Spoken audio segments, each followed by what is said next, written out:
A chuva não parava há 3 dias. Ela batia nas janelas da funerária como 1000 punhos minúsculos, acompanhando o ritmo oco do meu coração partido. Meus pais jaziam lado a lado em caixões de mogno iguais, com rostos serenos como eu não via há anos. O câncer da minha mãe a levou lentamente. O ataque cardíaco do meu pai veio 3 dias depois. O médico disse que era um problema clínico, mas eu sabia que não. Ele não conseguia viver sem ela. Fiquei ali, de vestido preto. Meus 3 filhos se aconchegaram em mim. Kimberly, minha filha de 16 anos, tentando ser forte, mas com o rímel escorrendo pelas bochechas. Eric, meu filho de 14 anos, com o maxilar cerrado como os avós costumavam ficar. E a pequena Sharon, de apenas 8 anos, agarrando seu coelho de pelúcia e sussurrando perguntas que eu não conseguia responder. A funerária estava lotada de familiares e amigos. Suas vozes eram um murmúrio baixo de condolências e memórias compartilhadas. Mas tudo o que eu conseguia ouvir era o silêncio onde antes ficava o riso dos meus pais. Foi então que Martin se aproximou de mim, meu marido de 18 anos, o homem que havia prometido me amar na saúde e na doença, na alegria e na tristeza. Seu hálito era quente em meu ouvido enquanto ele sussurrava 6 palavras que me assombrariam para sempre: quero me divorciar de Geraldine. Acabou. O mundo parou. A chuva parou. Meu coração parou. Virei-me para olhá-lo, certa de que tinha ouvido mal. Mas seus olhos frios e cinzentos não demonstravam calor, nem arrependimento, nem amor, apenas impaciência, como se o funeral dos meus pais fosse um inconveniente que o impedisse de fazer coisas mais importantes. O que você disse? Minha voz era quase um sussurro. Você me ouviu. Ele ajeitou a gravata, aquela cara de seda que eu tinha comprado para ele no nosso aniversário. Discutiremos os detalhes quando chegarmos em casa. Tentaremos nos controlar para as crianças. Então ele se afastou assim, como se tivesse comentado sobre o tempo em vez de destruir o meu mundo no momento em que eu mais precisava dele. Fiquei ali, cercada por pessoas em luto prestando suas homenagens aos meus pais, sentindo-me mais sozinha do que jamais me sentirá na vida. A mão de Kimberly deslizou para a minha, seus dedos tremendo. Mãe, o que houve? Parece que você viu um fantasma. Talvez eu tenha visto. O fantasma do homem com quem pensei ter me casado. O fantasma da vida que pensei que tínhamos construído juntos.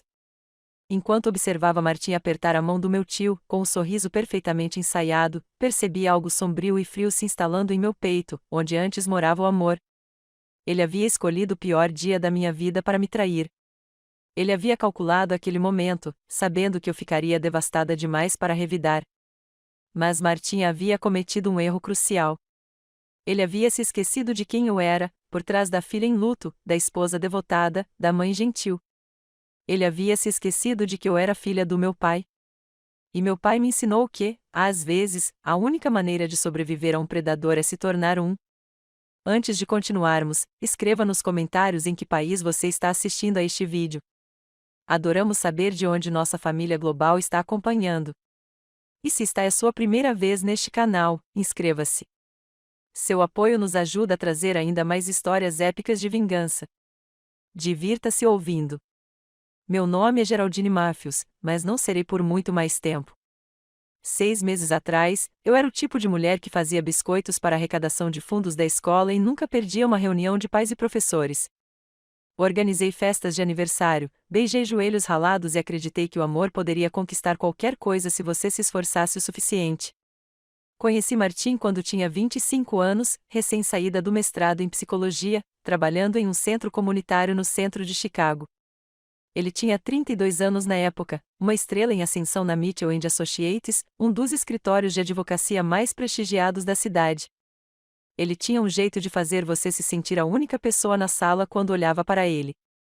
Olhos cinzentos intensos que pareciam ver através da alma. Você é diferente, ele me disse no nosso terceiro encontro, pegando minha mão por cima da mesa iluminada por velas no Romanos. A maioria das mulheres só quer falar sobre si mesma, mas você realmente escuta. Você se importa com coisas que importam. Eu acreditei nele. Nos casamos 2 anos depois. Mamãe chorou durante toda a cerimônia. Papai me acompanhou até o corredor improvisado com lágrimas nos olhos, sussurrando: é melhor ele cuidar da minha filhinha ou vai ter que me obedecer. Por um tempo, Martim cuidou de mim. Compramos nossa primeira casa, uma modesta casa colonial de 3 quartos no subúrbio. Desisti do meu emprego no centro comunitário quando a Kimberly nasceu porque o Martim disse que seria melhor para as crianças se eu ficasse em casa. O amor de mãe não pode ser substituído, ele disse, beijando minha testa enquanto a bebê Kimberly dormia em meus braços. O Eric veio 2 anos depois. Só cotovelos e energia desde o momento em que começou a engatinhar.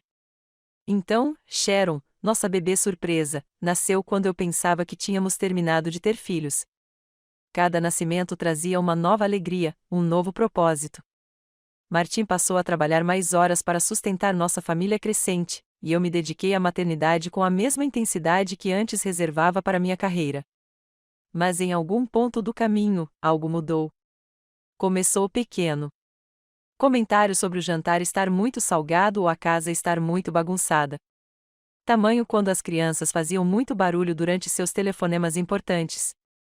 Ele parou de perguntar sobre o meu dia, parou de reparar quando eu mudava de cabelo ou usava algo novo. Geraldine, você consegue falar mais baixo? Tornou-se sua frase mais comum. Geraldine, onde você colocou a minha Geraldine? Agora não. Estou ocupada. Tornei-me invisível em minha própria casa. As crianças também sentiram isso, embora não conseguissem nomear. Kimberly, minha filha mais velha, sensível, começou a fechar a porta do quarto com mais frequência. Eric se dedicou aos esportes. Qualquer coisa para se manter ocupado depois da escola. A pequena Sharon começou a ter pesadelos, rastejando para a cama comigo no meio da noite e sussurrando: papai parece estar sempre bravo. Eu dizia a mim mesma que era estresse. O trabalho do Martim era exigente. A sociedade na empresa era competitiva. Ele estava nos sustentando, se sacrificando pela nossa família. O mínimo que eu podia fazer era ser compreensivo. Eu inventei desculpas quando ele perdeu a peça da Kimberly na escola por causa de um jantar com um cliente. Quando ele esqueceu o jogo do campeonato do Eric por causa de uma reunião de golfe. Quando ele chegou em casa à meia-noite com um cheiro de perfume diferente. Casamento é trabalho. Eu dizia a mim mesma a mesma coisa que minha mãe costumava dizer quando eu reclamava das longas horas do meu pai na fábrica. Você não desiste quando as coisas ficam difíceis. Mas não foi difícil. Era morrer lentamente, uma indiferença de cada vez. Os últimos meses antes da morte dos meus pais foram os piores. Martim tinha se tornado um estranho morando em nossa casa. Alguém que comia da nossa comida e dormia na nossa cama, mas não sentia nada pelas pessoas ao seu redor. Ele falava comigo como se eu fosse sua funcionária, dando ordens, esperando obediência, sem demonstrar calor ou afeição. Quando a mãe adoeceu, ele mal reconheceu. Quando ela foi para um hospício, ele nem se deu ao trabalho de visitá-la. Eu não sou boa com essas coisas, Geraldine. Você cuida disso. Então, eu cuidei disso sozinha. Segurei a mão da minha mãe durante a quimioterapia. Dormi em cadeiras de hospital e alimentei meu pai quando a dor o fez esquecer de comer. Planejei os preparativos do funeral enquanto Martim reclamava do custo. E, apesar de tudo, eu ainda acreditava que conseguiríamos resolver isso. Eu ainda acreditava que em algum lugar dentro daquele estranho frio estava o homem que costumava me trazer café na cama nas manhãs de domingo, que costumava dançar comigo na cozinha enquanto o jantar cozinhava. Eu era tão tola. Na noite anterior ao funeral, encontrei Martim em seu laptop no nosso quarto, digitando e-mails em vez de me ajudar a me preparar para o pior dia da minha vida. Querida, sentei-me na beira da cama, com a voz baixa e esperançosa. Amanhã vai ser muito difícil para mim. Será que você poderia deixar o trabalho de lado e simplesmente ficar aí? Ele nem levantou os olhos da tela. Geraldi e eu temos prazos. O mundo não para porque seus pais morreram. Seus pais, não a nossa perda, nem os meus sogros. Seus pais pareciam estranhos para ele, em vez de pessoas que o acolheram em sua família, que cuidaram dos filhos dele e o convidaram para todos os jantares de feriados por 18 anos. Foi aí que eu deveria ter percebido. Foi então que eu deveria ter previsto o que estava por vir. Mas eu estava me afogando em tristeza, ofegante. E eu ainda acreditava que o homem com quem me casei estava em algum lugar dentro daquela concha, sentado ao meu lado. Eu ainda acreditava que o amor poderia sobreviver a qualquer coisa. Eu estava errado sobre tantas coisas, mas estava certo sobre uma: o amor sobrevive. Ela sobrevive transformando-se em algo completamente diferente, algo muito mais perigoso. Na manhã do funeral, acordei antes do amanhecer com o som de Martim no chuveiro. Através da porta do banheiro, eu podia ouvi-lo cantarolando, cantarolando de verdade, enquanto sua esposa estava deitada na cama, temendo o dia que viria. Arrastei-me até a cozinha e preparei o café da manhã para as crianças. Kimberly estava sentada à mesa, com seu vestido preto, beliscando seu cereal enquanto lágrimas pingavam na tigela. Eric estava parado perto da janela, em seu único terno, aquele que já estava com as mangas curtas demais, os ombros rígidos pelo esforço de não chorar. Sharon sentou-se em seu assento elevatório, perguntando sem parar por que os avós não conseguiam simplesmente acordar. Às vezes, as pessoas ficam tão cansadas que precisam dormir para sempre. Contei a ela a mesma mentira que vinha repetindo há dias. Como explicar a morte a uma criança de 8 anos? Como explicar que as duas pessoas que mais amavam no mundo, além de mim, nunca mais voltariam?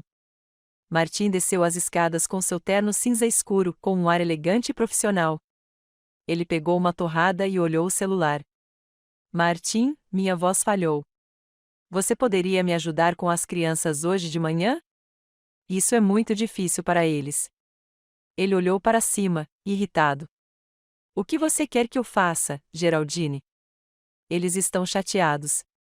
É normal. Eles vão superar. Kimberly levantou a cabeça de repente, seus olhos brilhando com uma raiva que parecia tanto com a do meu pai. Supere isso. Existem avós. Kimberly, não levante a voz para mim. O tom de Martim era áspero. O mesmo que ele usava quando ela deixava a mochila no corredor ou se esquecia de arrumar o quarto. Por que não?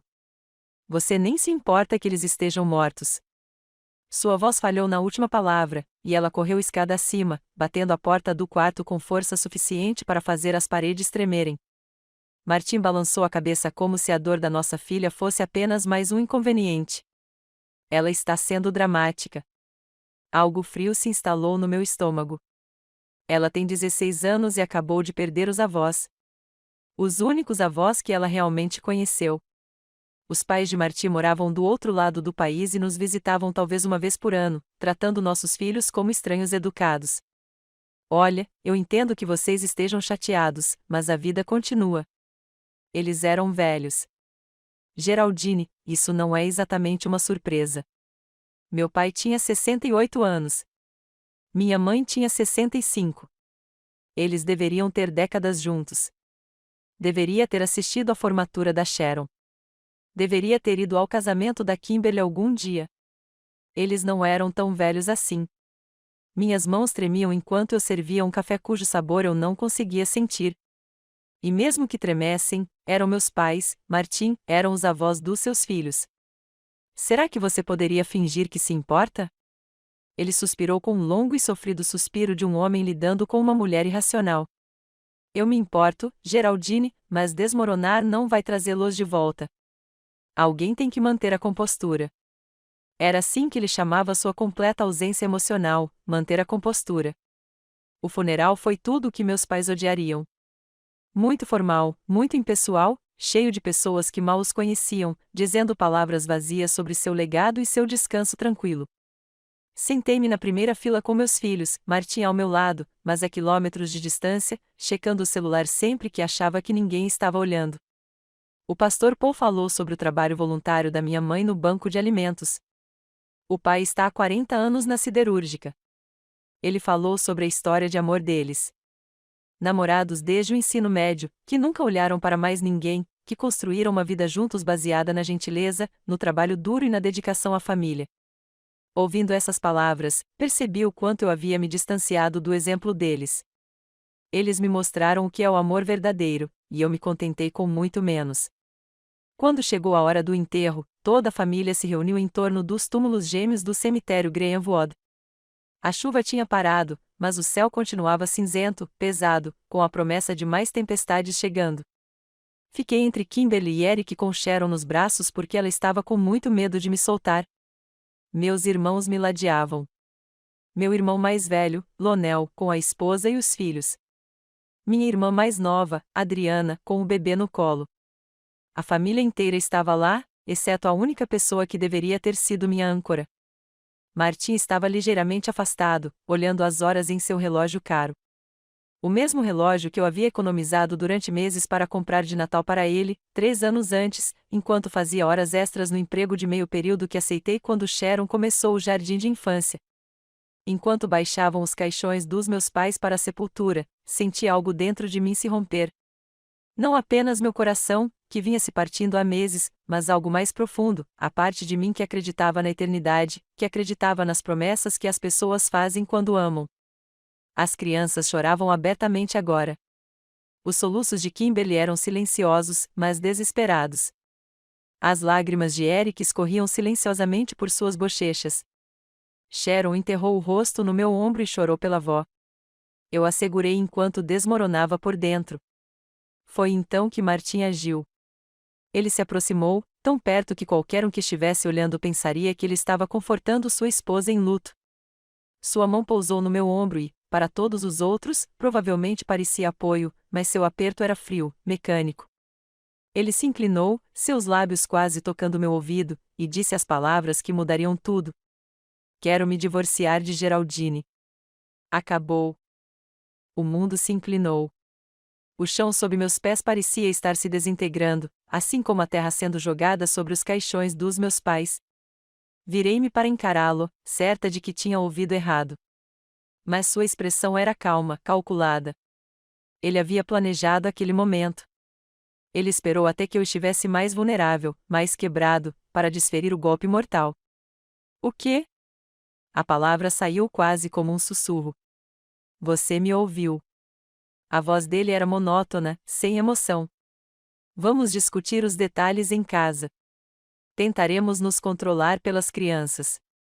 Então ele deu um passo para trás, sua mão se afastando do meu ombro, me deixando fria e trêmula. Olhei ao redor, desesperada, me perguntando se mais alguém tinha ouvido, mas a família estava concentrada no enterro, em suas últimas despedidas. Ninguém percebeu que meu marido tinha acabado de destruir o que restava do meu mundo. As mãos da Kimberly deslizaram para as minhas, seus dedos gelados. Mãe, o que houve? Você parece que vai desmaiar. Obriguei-me a respirar. Inspirar e expirar. Inspirar e expirar. Como minha mãe me ensinou durante meus ataques de pânico na infância. Estou bem, querida. Só dizer adeus já é difícil. Mas eu não estava mais me despedindo dos meus pais.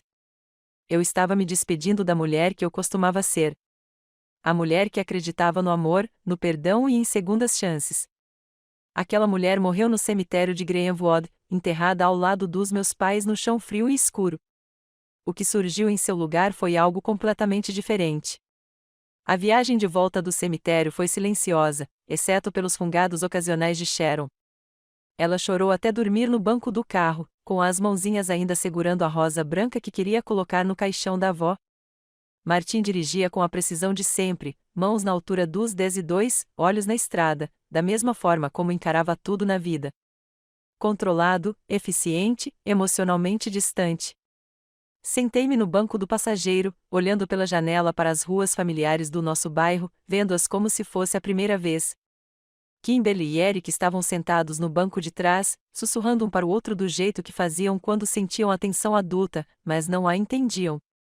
Percebi que eles vinham fazendo isso com mais frequência ultimamente, criando sua própria pequena aliança contra o frio crescente em nossa casa. Quando entramos na garagem, a visão da nossa casa me impactou profundamente. A casa colonial branca com persianas azuis que pintamos juntos no nosso segundo verão aqui. A horta onde ensinei as crianças a plantar tomates. A varanda da frente onde Martim e eu costumávamos sentar à noite conversando sobre nossos sonhos. Agora parecia apenas uma casa com paredes e um teto abrigando pessoas que mal se conheciam. Crianças, vão trocar de roupa, eu disse enquanto passávamos pela porta da frente. Tem sobras da caçarola de ontem, se você estiver com fome. Elas desapareceram lá em cima e, de repente, eu estava sozinha com meu marido pela primeira vez desde o sussurro devastador dele no cemitério. Martim afrouxou a gravata e foi direto para o escritório em casa. Claro, mesmo hoje o trabalho viria em primeiro lugar. Martim, minha voz o fez parar no pé da escada. Precisamos conversar. Ele se virou e, por um instante, vi algo passar pelo seu rosto. Culpa. Arrependimento. Mas passou tão rápido. Agora não, Geraldine. Tenho briefings para revisar. Briefings?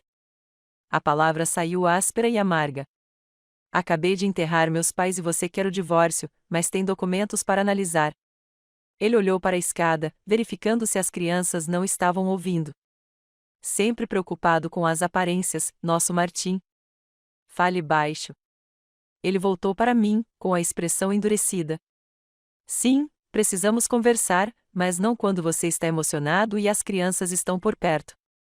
Emocionada, como se a dor fosse uma falha de caráter que eu precisasse superar. Quando então, amanhã, na semana que vem? Quando exatamente seria conveniente para você destruir nossa família? Algo feio brilhou em seus olhos. Não seja dramática, Geraldine. Isso não está mais funcionando. Você sabe. Eu sei. Estamos apenas cumprindo a tarefa.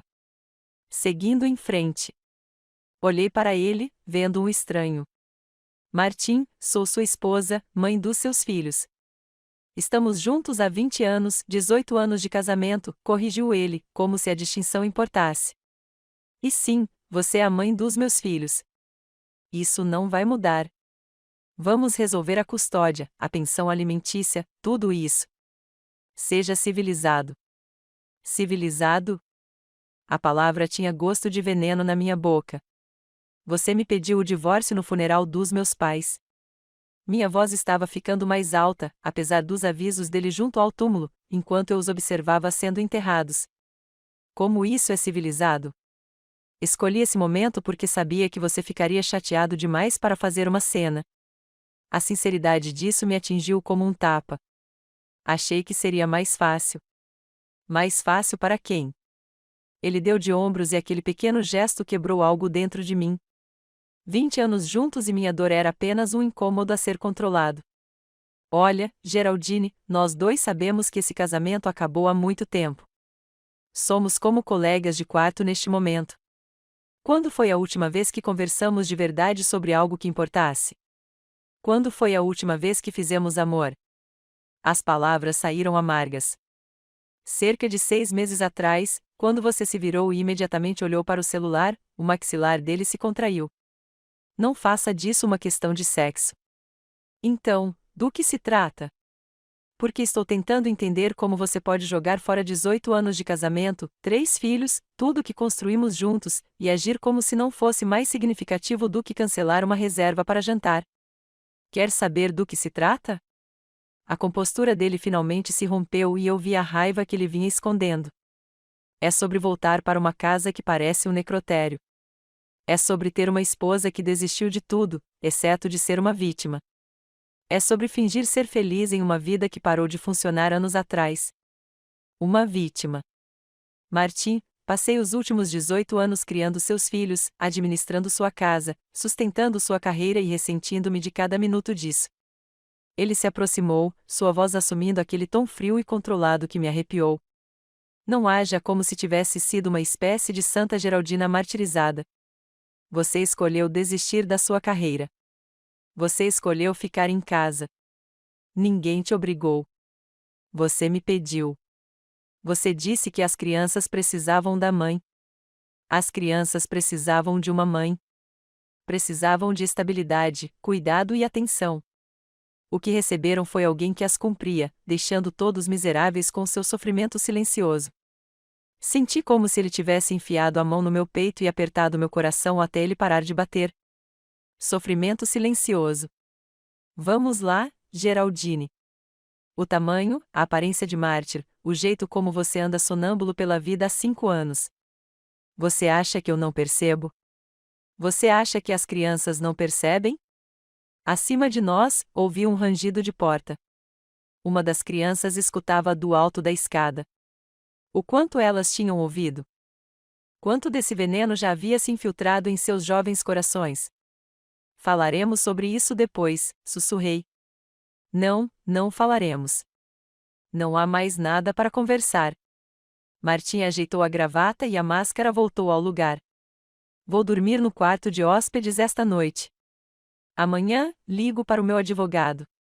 Você deveria fazer o mesmo. Ele se virou para ir embora, mas parou. E Geraldine, pelo bem das crianças, tente não tornar isso mais difícil do que o necessário. Eles não precisam ver a mãe desmoronar. Então ele foi embora, me deixando parada no corredor da casa que compramos juntos. A casa onde criamos nossos filhos. A casa que agora parecia um mocelum para tudo que eu pensava ser real. Fiquei ali por um longo momento, ouvindo os sons da minha família. A porta do escritório de Martim fechando com um clique decisivo. A música de Kimberly tocando suavemente em seu quarto. Eric quicando uma bola de basquete contra a parede do quarto. Sharon conversando com seus bichinhos de pelúcia com aquela voz doce e inocente que ainda acreditava em finais felizes. Eles ainda não sabiam. Não sabiam que seu pai tinha acabado de explodir o mundo deles. Eles não sabiam que tudo com que contavam, sua casa, sua família, sua segurança, estava prestes a desaparecer. Mas logo saberiam. Fui até a janela da cozinha e olhei para o quintal onde eles brincavam quando crianças, onde fazíamos festas de aniversário, churrascos e tardes preguiçosas de domingo que pareciam durar para sempre. Martim estava certo sobre uma coisa. Eu vinha caminhando sonâmbulo pela vida há anos. Eu estava tão focado em manter todos felizes, em manter nossa família unida por pura força de vontade, que tinha me esquecido de quem eu era por baixo de tudo. Mas eu estava acordado agora, completamente acordado e enxergando com clareza pela primeira vez em anos. Naquela noite, deitei-me em nossa cama king size. Minha cama agora, eu supunha, olhando para o teto e ouvindo a presença de Martim no quarto de hóspedes no final do corredor. A casa já parecia diferente, carregada de segredos e promessas quebradas. Devo ter cochilado antes do amanhecer, porque acordei com o choro de Sharon. Mamãe? Sua voz estava rouca de lágrimas e terror. Mamãe, eu tive um pesadelo. Saí da cama cambaleando e fui pelo corredor até o quarto dela, com o coração disparado. Sharon estava sentada na cama, cercada por seu exército de bichos de pelúcia, com lágrimas escorrendo pelo rosto. Ah, querida! Eu a abracei, sentindo como ela era pequena e frágil. Aos 8 anos, ela ainda acreditava que o mundo era seguro, que mamães e papais ficavam juntos para sempre. O que aconteceu? Com o que você sonhou? Você e o papai estavam brigando. Ela soluçou no meu ombro, e então o papai foi embora como a vovó e o vovô, mas ele não ficou doente primeiro. Ele simplesmente desapareceu. Meu sangue gelou. O quanto ela tinha ouvido ontem. O quanto da nossa discussão tinha vazado pelas velhas paredes da nossa casa. O papai do bebê não vai a lugar nenhum. Eu menti, me odiando por isso. Ele está logo ali no corredor, no quarto de hóspedes. Por que ele não está no seu quarto? A pergunta dela era tão inocente, tão confiante. Vocês brigaram? Fechei os olhos, tentando encontrar palavras que não destruíssem o mundo dela. Ainda não. Ela tinha acabado de perder os avós. Ela também não podia perder a sensação de segurança. Não de uma vez só. Às vezes, os adultos precisam de espaço para pensar sobre as coisas, eu disse com cuidado. Não significa que não te amamos. Mas vocês ainda se amam, certo? Ela se afastou para me olhar com aqueles grandes olhos castanhos que eram tão parecidos com os da minha mãe. Como se a vovó e o vovô se amassem. A mentira ficou presa na minha garganta como uma pedra. Nós dois chamamos muito, Sharon. Isso nunca vai mudar. Não era uma resposta, e ela era inteligente o suficiente para saber disso. Seu lábio inferior tremeu, e novas lágrimas escorreram por suas bochechas. Eu quero a vovó, ela sussurrou. Eu sei, querida. Eu também a quero. Segurei Sharon até ela adormecer novamente e voltei sorrateiramente para o meu quarto enquanto o sol nascia. Mas antes que eu pudesse fechar a porta, ouvi outro som. Kimberly falando baixinho ao telefone. Não, eu não sei o que está acontecendo, ela dizia. Mas tem algo muito errado. Papai dormiu no quarto de hóspedes, e mamãe parece que vai vomitar toda vez que olha para ele. Parei do lado de fora da porta dela, me odiando por ter escutado, mas precisando saber o quanto de dano já tinha sido feito. Acho que eles vão se divorciar, continuou Kimberly, com a voz embargada. Meu Deus, Adriana, e se eles se divorciarem? O que acontece conosco? O que acontece com Sharon? Levei a mão à boca para abafar o soluço que queria escapar. Kimberly, minha filha mais velha, responsável e sensível, já carregava o peso dos medos da vida adulta em seus ombros de 16 anos. Não posso deixar Sharon sozinha com isso. Ela estava dizendo que já estava tão abalada com a vovó e o vovô. A mãe e o pai se separaram agora. Acho que ela não vai sobreviver. A dor na voz dela era insuportável. Este deveria ser o ano em que Kimberly começou a pensar na faculdade, no futuro, em todas as possibilidades que a aguardavam. Em vez disso, ela estava deitada na cama ao amanhecer, tentando descobrir como proteger a irmãzinha dos fracassos dos pais. Eu queria invadir o quarto dela e abraçá-la para prometer que tudo ficaria bem. Mas eu não podia mais fazer aquela promessa. Eu nem sabia o que era estar bem. Lá embaixo, encontrei Eric na cozinha comendo cereal mecanicamente, olhando para o nada. Aos 14 anos, ele era só braços e pernas, dividido entre a infância e a vida adulta. Ultimamente, ele vinha sendo forte, o pacificador, tentando amenizar a tensão que se acumulava em nossa casa. Atenção, querida. Tentei manter a voz normal enquanto começava a preparar o café. Você acordou cedo. Ele deu de ombros, sem olhar para mim. Não conseguia dormir. Tive pesadelos também. Algo assim. Ele empurrou o cereal pela tigela e finalmente olhou para mim. Mãe, você e o papai estão bem? A pergunta direta me atingiu como um soco no estômago. Eric sempre foi o mais perspicaz dos meus filhos, aquele que percebia as pretensões dos adultos e as mentiras educadas. Por que pergunta? Porque ele dormia no quarto de hóspedes. Porque vocês dois parecem miseráveis. Porque a Kimberly chorou a noite toda e a Sharon está tendo pesadelos. A voz dele estava firme, mas eu conseguia ver o medo em seus olhos. Você vai se divorciar? A palavra pairou entre nós como uma bomba, prestes a explodir. Sentei-me em frente a ele, com as mãos tremendo ao tentar alcançar as dele. Eric, só me diz a verdade, mãe. Por favor. Eu não sou uma criança. Olhando para o rosto dele, tão parecido com o do Martins, mas com a honestidade teimosa do meu pai, percebi que ele tinha razão. Ele não era mais uma criança. Nenhum deles era de verdade. Eles estavam morando naquela casa, sentindo a frieza entre os pais, absorvendo a tensão como veneno. Estamos com alguns problemas, eu disse, cautelosamente. Seu pai e eu precisamos resolver algumas coisas. Problemas como esse não se amam mais. A franqueza dele me pegou de surpresa. É complicado, querida. Não, não é. Eric empurrou a tigela para longe e se levantou. Ou vocês se amam ou não se amam. Ou você quer continuar casado ou não. Não é complicado. É apenas difícil. Da boca de uma criança. Meu filho de 14 anos tinha acabado de resumir o que eu vinha tentando evitar enfrentar há meses. O que você quer que eu diga, Eric? Quero que você diga que vai lutar por nós. Sua voz falhou na última palavra. Quero que você diga que vale a pena salvar nossa família. Antes que eu pudesse responder, Martin entrou na cozinha, já vestido para o trabalho em um de seus ternos caros. Ele parecia elegante e profissional, como se não tivesse jogado uma bomba nuclear em sua família há menos de 24 horas. Bom dia, disse-lhe secamente, servindo-se de café e checando o celular. Eric encarou o pai com algo próximo ao desgosto. Sério, pai? Você vai continuar trabalhando como se tudo estivesse normal? Está tudo normal. O tom de Martin era frio. Tenho reuniões. A mamãe enterrou os pais ontem, e você disse a ela que queria o divórcio no funeral. Nada disso é normal. Meu coração parou. Eric tinha ouvido.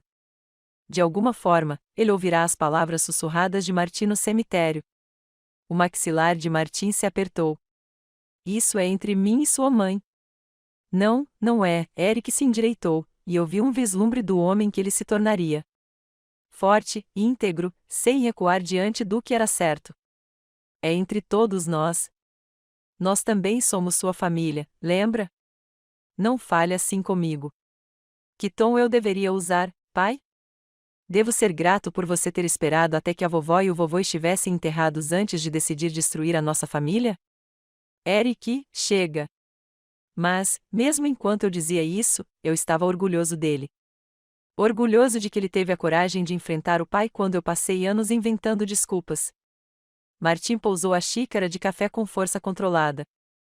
Sua mãe e eu discutiremos essa situação com vocês, crianças, quando for o momento oportuno.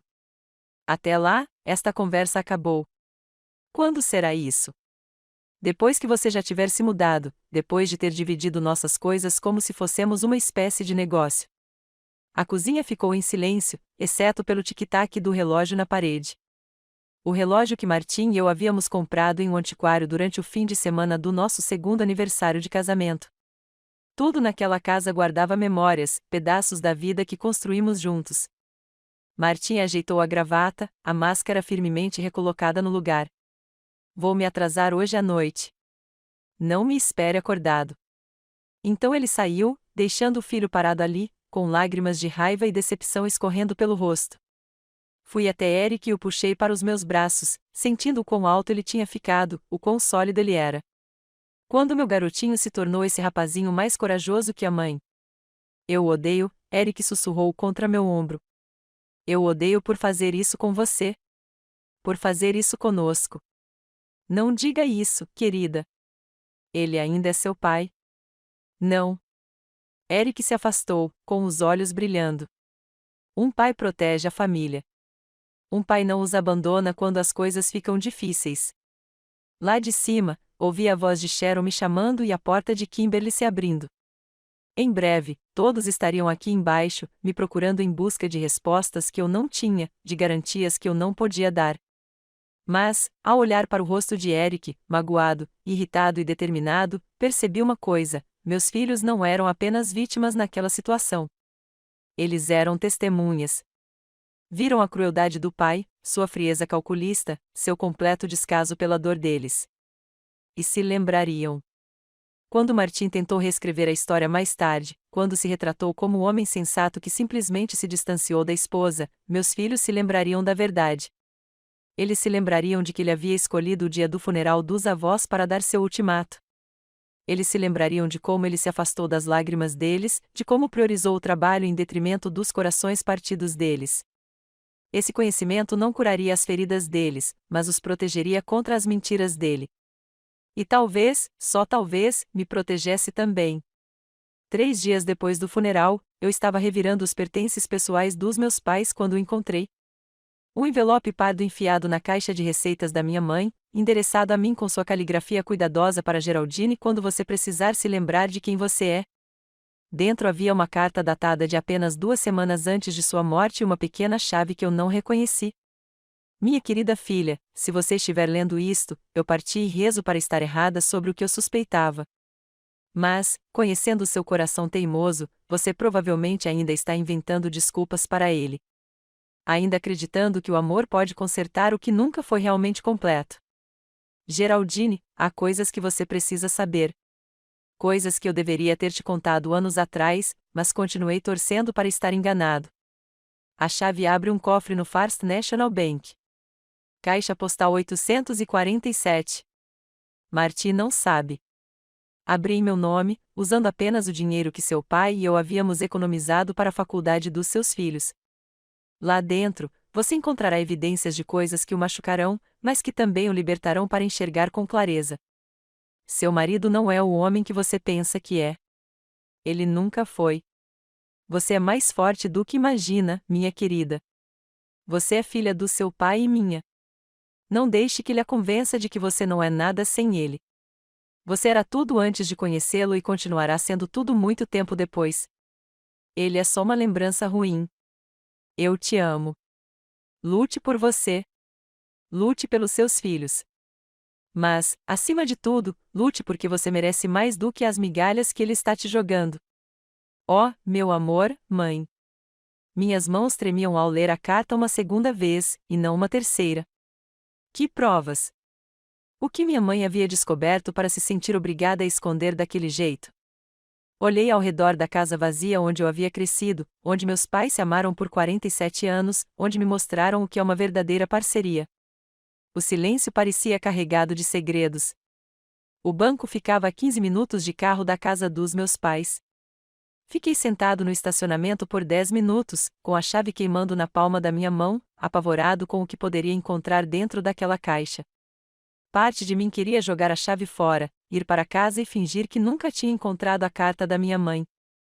Mas eu conseguia ouvir a voz dela na minha cabeça, do jeito que ela soara durante nossa última conversa de verdade, quando a morfina ainda não havia roubado sua lucidez. Geraldine, querida, você vale mais do que se contentar com alguém que não te valoriza. Eu pensei que ela estivesse falando sobre a vida em geral, sobre não aceitar menos do que eu merecia nas amizades ou no trabalho. Eu não fazia ideia de que ela estava falando sobre o meu casamento. Dentro do banco, o cofre era maior do que eu esperava.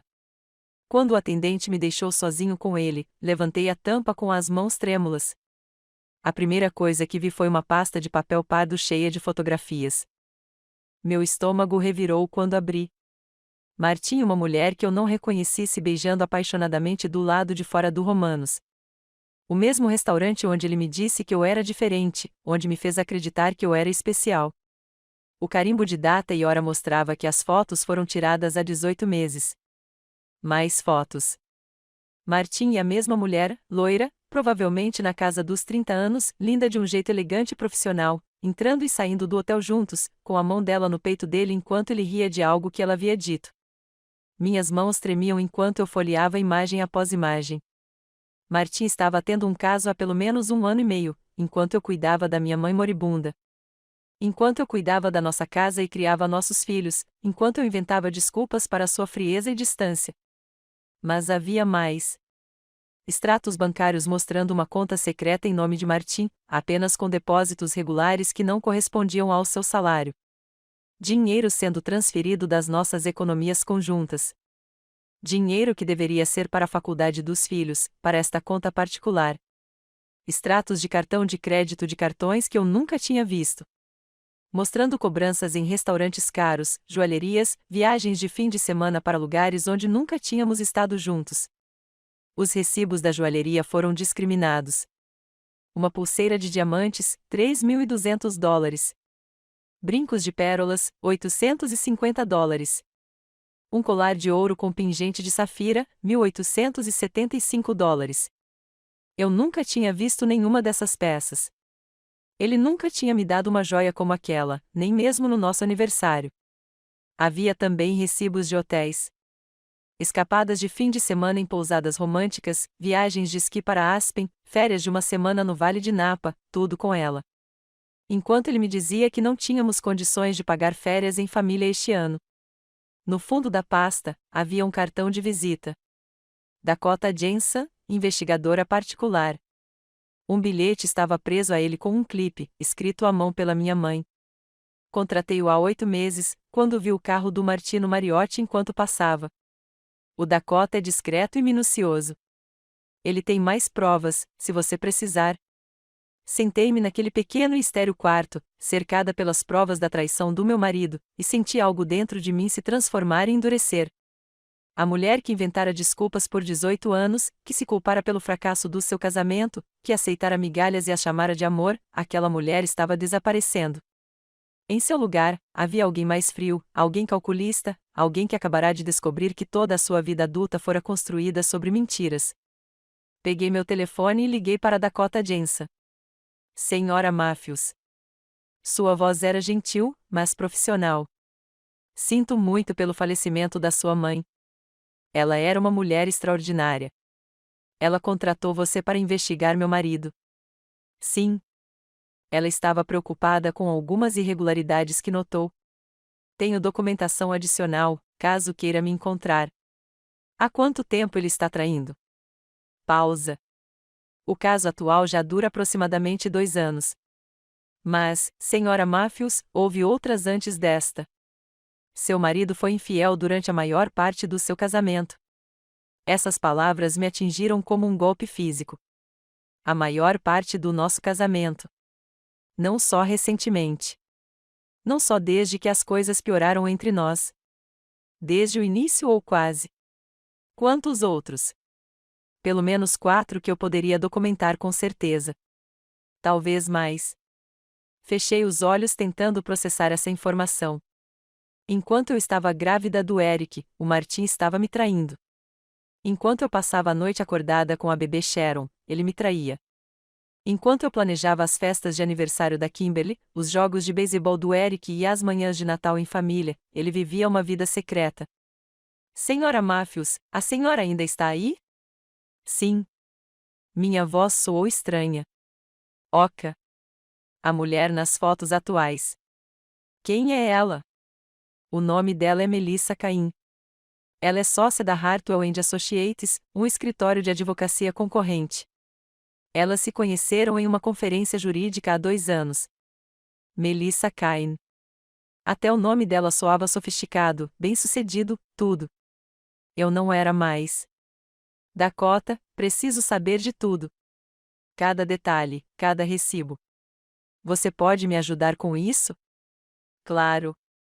Mas, Sra. Matthews, preciso perguntar, o que a senhora pretende fazer com essa informação? Olhei para as fotos espalhadas pela mesinha. O rosto de Martin em cada uma delas, animado e feliz de um jeito que eu não via há anos. Ele parecia um homem apaixonado, só que não pela esposa. Estou planejando parar de ser uma vítima, eu disse baixinho. Estou planejando revidar. Depois de desligar o telefone com Dakota, sentei-me sozinha com as evidências do meu casamento destruído. Cada foto, cada recibo, cada extrato bancário era uma facada no meu coração. Mas também eram algo mais. Eram munição. Por 18 anos, eu joguei pelas regras do Martin. Eu fui a esposa linda, a mãe perfeita, a mulher que nunca criava problemas. Eu havia absorvido sua frieza, suas críticas, sua indiferença, e me convencido de que era normal, de que, de alguma forma, a culpa era minha. Mas isso não era normal. Era uma decepção sistemática. Este era um homem que havia tirado meu amor, minha confiança, meus melhores anos, e os jogado fora em troca de prazeres momentâneos com mulheres que desconheciam o nome dos seus filhos. Guardei tudo cuidadosamente de volta no cofre, exceto uma foto. Aquela em que Martin estava rindo com Melissa do lado de fora do Romanos, onde ele parecia mais feliz do que jamais estivera comigo. Guardei aquela foto na minha bolsa, não como um lembrete da traição dele, mas como um lembrete de quem ele realmente era por trás da máscara de homem de família dedicado. Naquela noite, sentei-me à mesa da cozinha com os arquivos completos de Dakota Jensen espalhados à minha frente como um mapa para o inferno. As crianças estavam lá em cima fazendo a lição de casa e Martin estava trabalhando até tarde novamente, embora agora eu soubesse exatamente o que isso significava. A profundidade da sua mentira era impressionante. Cartões de crédito que eu nunca tinha ouvido falar. Viagens de negócios que não eram viagens de negócios, conferências de fim de semana que não existiam. Durante anos, ele viveu uma vida dupla tão elaborada que devia ter exigido uma energia enorme para sustentar todas as mentiras. Mas foram as informações financeiras que realmente me chocaram. Martin vinha esvaziando nossas contas sistematicamente há anos. Os fundos para a faculdade que estávamos juntando para os filhos foram transferidos para suas contas particulares. O fundo de emergência que meu pai insistia que mantivéssemos esvaziado. Até mesmo o dinheiro do seguro de vida das apólices dos meus pais, que havia sido depositado poucos dias antes. Ele já tinha transferido metade. Ele vinha planejando o divórcio há muito tempo, se posicionando financeiramente enquanto me mantinha no escuro sobre a nossa verdadeira situação financeira.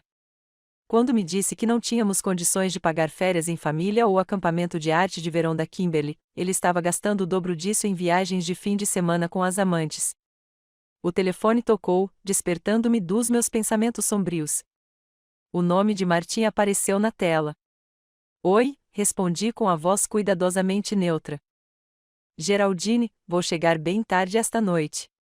O caso Russell está esquentando e precisamos nos preparar para os depoimentos amanhã. Mais uma mentira dita com naturalidade. De acordo com as anotações de vigilância de Dakota, o caso Russell havia sido resolvido há 3 semanas.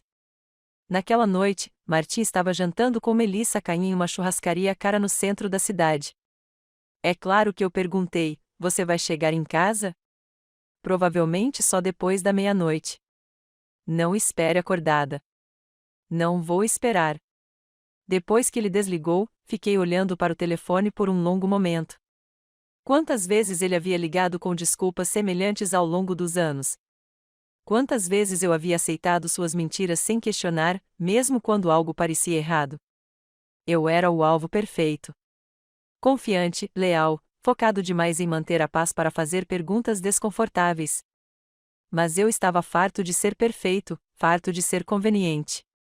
Peguei meu telefone novamente e liguei para Dakota Jensen. Preciso que você os acompanhe hoje à noite, disse sem rodeios. Martin e Melissa Cain, quero fotos, recibos, tudo. Senhora Matthews, a senhora já tem provas suficientes do caso para o processo de divórcio. Não se trata mais apenas de divórcio. Olhei para os extratos bancários que mostravam como ele havia roubado o futuro dos nossos filhos. Quero que ele pague pelo que fez. Não só comigo, mas com Kimberly, Eric e Sharon. Quero que ele enfrente as consequências de cada mentira, cada traição, cada dólar que roubou dos próprios filhos. O que exatamente você está pensando? Estou pensando que um homem que vive uma vida dupla há anos deve ter cometido alguns erros, deixado alguns rastros, feito alguns inimigos. Parei de pensar em uma ideia. Dakota, em toda a sua investigação, você encontrou mais alguma coisa? Algo além dos casos extraconjugais e da fraude financeira? Uma longa pausa. Pode haver algumas irregularidades na forma como ele tem lidado com as contas dos clientes em seu escritório. Nada que eu possa provar definitivamente. Mas seu marido tem se aproveitado do trabalho feito por associados juniores, cobrando dos clientes por horas que ele não trabalhou enquanto estava com suas amantes. Há também alguns relatórios de despesas questionáveis, declarações de viagens que não correspondem ao seu paradeiro real. Meu coração disparou. Isso é fraude, não é? Se puder ser provado, sim. Mas, senhora Matthews, a senhora precisa ter muito cuidado aqui, se estiver pensando em expor isso. Não estou pensando nisso, interrompi. Estou planejando. Depois de desligar o telefone com Dakota, sentei-me na cozinha silenciosa e pensei no homem com quem me casei. O homem que eu acreditava ser honesto, ético, um bom pai, apesar da frieza. Aquele homem nunca existiu. Ele era uma ficção, um papel que Martin desempenhava quando lhe convinha. O verdadeiro Martin era um ladrão e um mentiroso. Ele havia roubado de seus clientes, de seu empregador, de sua própria família. Ele havia traído todos que confiavam nele, e fez tudo isso com cálculos tão cuidadosos que um investigador particular levou 8 meses para descobrir tudo. Mas agora eu sabia a verdade, e o conhecimento que eu estava começando a entender era poder. Ouvi passos na escada e fechei os arquivos rapidamente. Kimberly apareceu na porta da cozinha, com o rosto inchado de tanto chorar. Mãe, podemos conversar? Abri os braços e ela se afundou neles como costumava fazer quando era pequena e o mundo parecia grande e assustador demais. O que houve, querida? Tudo. A voz dela estava abafada no meu ombro. Os pais da Adriana se divorciaram ano passado e ela diz que isso estraga tudo. Ela diz que as crianças sempre têm que escolher um lado, que os feriados são estranhos e que você nunca se sente seguro em lugar nenhum, porque tudo pode mudar sem aviso. Fiquei com o coração partido por ela. Aos 16 anos, ela deveria estar preocupada com garotos, inscrições para faculdades e se seu vestido para o baile de formatura seria perfeito. Em vez disso, ela estava deitada acordada à noite, apavorada com a ideia de que seu mundo estivesse prestes a explodir. Kimberly me ouviu. Afastei-me para olhar seu rosto tão jovem e assustado. Não importa o que aconteça entre seu pai e eu, você sempre estará segura. Você sempre terá um lar comigo. Isso nunca mudará. Mas e se o papai quiser a custódia? E se ele tentar nos tirar de você? A pergunta me atingiu como água gelada. Em meio a todo o meu choque e dor, eu não havia considerado totalmente essa possibilidade. Martin poderia tentar tirar meus filhos de mim. Ele poderia me pintar como uma mãe inadequada, instável. Ele tinha dinheiro para bons advogados. Tinha contatos na comunidade jurídica. Podia tentar tirar as únicas coisas da minha vida que realmente importavam. Ele não vai, eu disse. Mas mesmo quando as palavras saíram da minha boca, eu não tinha certeza. O Martim que eu pensava conhecer jamais machucaria os filhos daquele jeito. Mas aquele Martim era mentira. O verdadeiro Martim era capaz de qualquer coisa. Prometa, mãe. Os olhos de Kimberly estavam desesperados. Prometa-me que ficaremos juntos, não importa o que aconteça. Segurei seu rosto em minhas mãos, olhando para olhos que eram tão parecidos com os meus naquela idade, confiante, esperando por promessas que os adultos nem sempre conseguiam cumprir. Prometo que lutarei por você com todas as minhas forças. Prometo que nunca deixarei de ser sua mãe, não importa o que seu pai faça, diga ou tente. Não era a garantia absoluta que ela queria, mas era a verdade. E talvez tenha sido o suficiente, porque ela sentiu e me abraçou forte. Eu te amo, mãe. Eu também te amo, meu amor, mais do que você jamais saberá. Depois que Kimberly voltou para o andar de cima, voltei aos arquivos espalhados pela mesa da cozinha. Mas agora, eu não estava apenas olhando para as evidências da traição de Martim. Eu estava olhando para um plano de batalha. Na manhã seguinte, Martim saiu para o trabalho com a eficiência de sempre, pasta na mão, agindo como um dedicado chefe de família partindo para sustentar a esposa e os filhos. Devo estar em casa às 7, disse ele, ajeitando a gravata. Então poderemos conversar sobre a nossa situação. Nossa situação, como se 18 anos de casamento e 3 filhos pudessem ser reduzidos a uma situação a ser administrada. Claro, respondi, com a voz cuidadosamente neutra. As crianças e eu estaremos aqui. Depois que o carro dele saiu da garagem, esperei exatamente 15 minutos, tempo suficiente para ele realmente ter ido embora, e então liguei dizendo que estava doente para o emprego de meio período que eu tinha aceitado quando Sharon começou o jardim de infância. Eu tinha trabalho mais importante para fazer hoje. Minha primeira parada foi no escritório em casa do Martim. Durante anos, esta sala esteve fora dos limites. O santuário de Martim, onde ele trabalhava em casos importantes e assuntos confidenciais de clientes. Eu respeitava esse limite. Levar café para ele quando ele trabalhava até tarde. Fechar a porta silenciosamente quando as crianças faziam muito barulho. Agora eu percebia que não era respeito. Era obediência treinada. Outra maneira pela qual ele controlava a narrativa do nosso casamento. Sentei-me à sua mesa, o mesmo monstro de mogno que ele insistira em comprar quando se tornou sócio júnior, 8 anos antes. Para manter as aparências, ele disse, os clientes precisam ver o sucesso. O computador era protegido por senha, mas eu conhecia Martim bem o suficiente para adivinhar.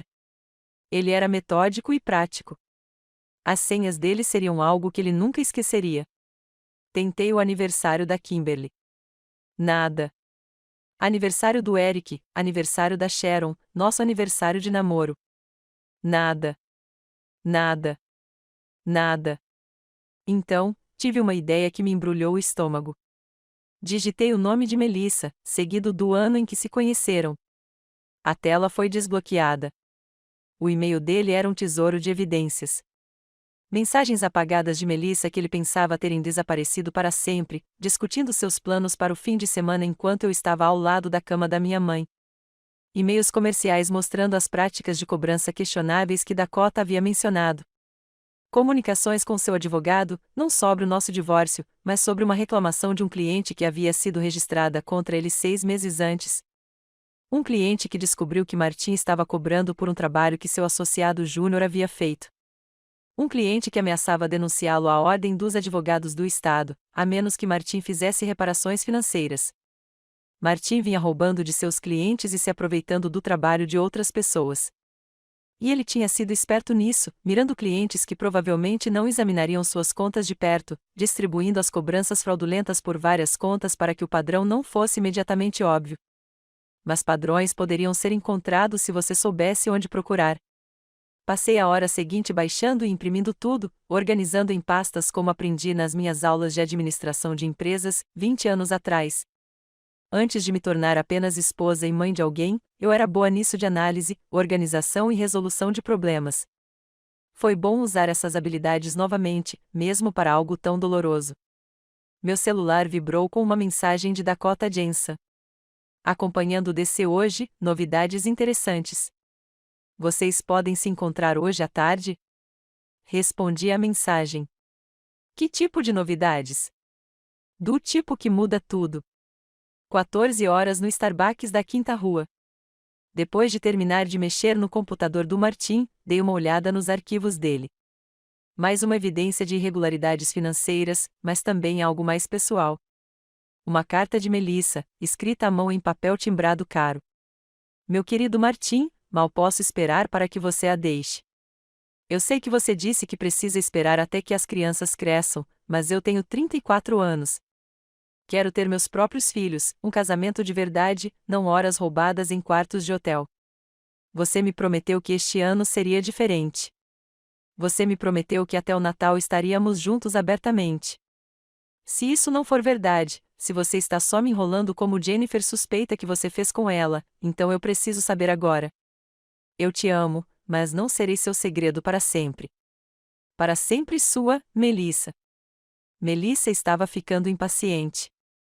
Ela pressionava Martim a deixar a família, ameaçando terminar o relacionamento se ele não cumprisse.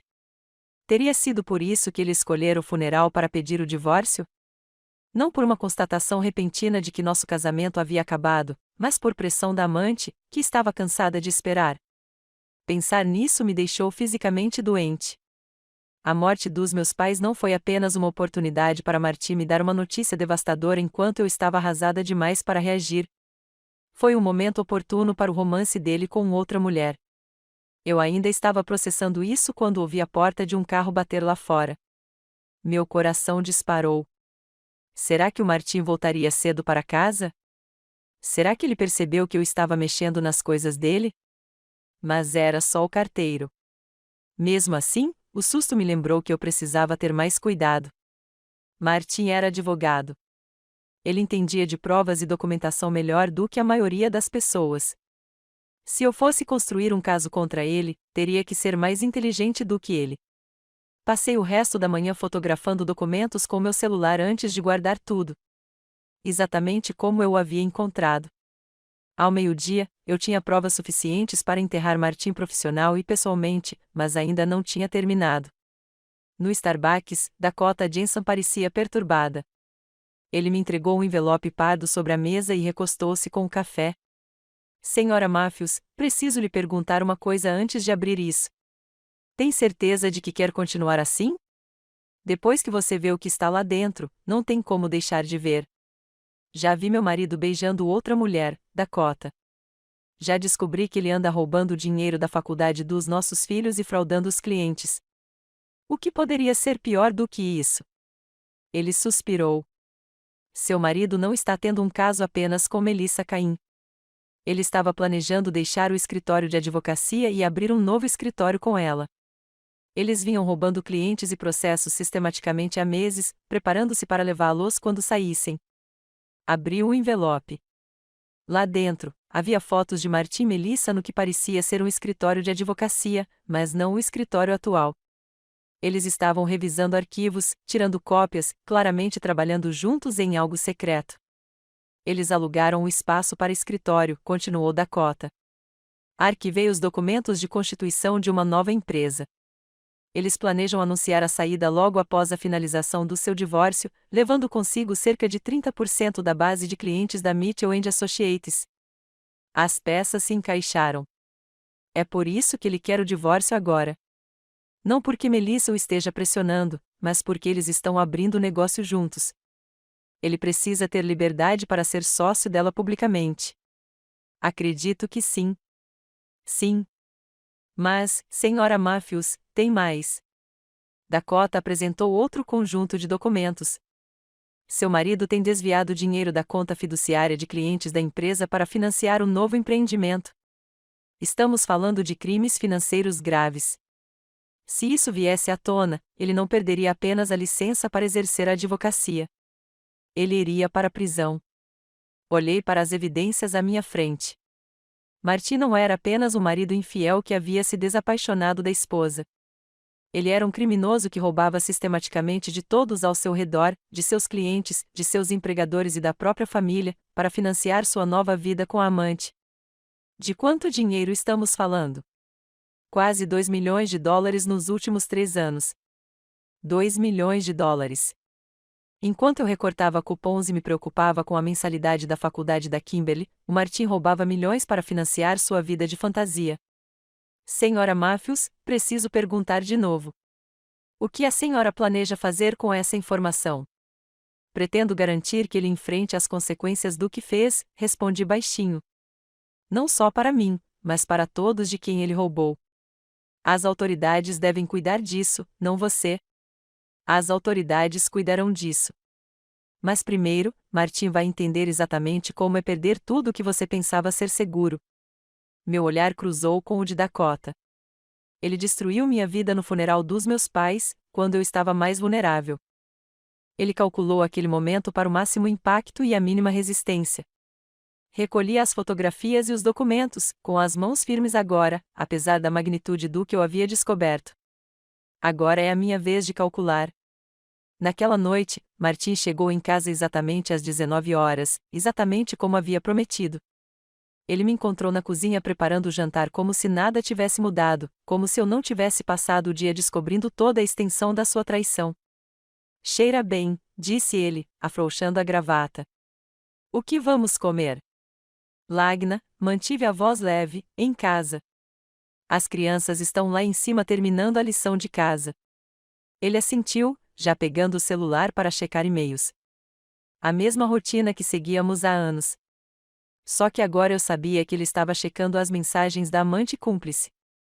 Martin, antes de falarmos com as crianças sobre a nossa situação, tem uma coisa que preciso discutir com você. Ele olhou para cima, com o cansaço transparecendo em seu rosto. Sobre o quê? Peguei a fotografia que eu tinha guardado no cofre, aquela dele e Melissa rindo do lado de fora do Romanos. Coloquei-a no balcão da cozinha, entre nós dois, com a face para cima. Martin ficou completamente imóvel. Por um momento, a máscara caiu e vi um choque genuíno em seu rosto. Ele se recuperou rapidamente, mas não o suficiente. De onde você tirou isso? Importa? Mantive a voz coloquial, como se estivéssemos discutindo planos para o fim de semana.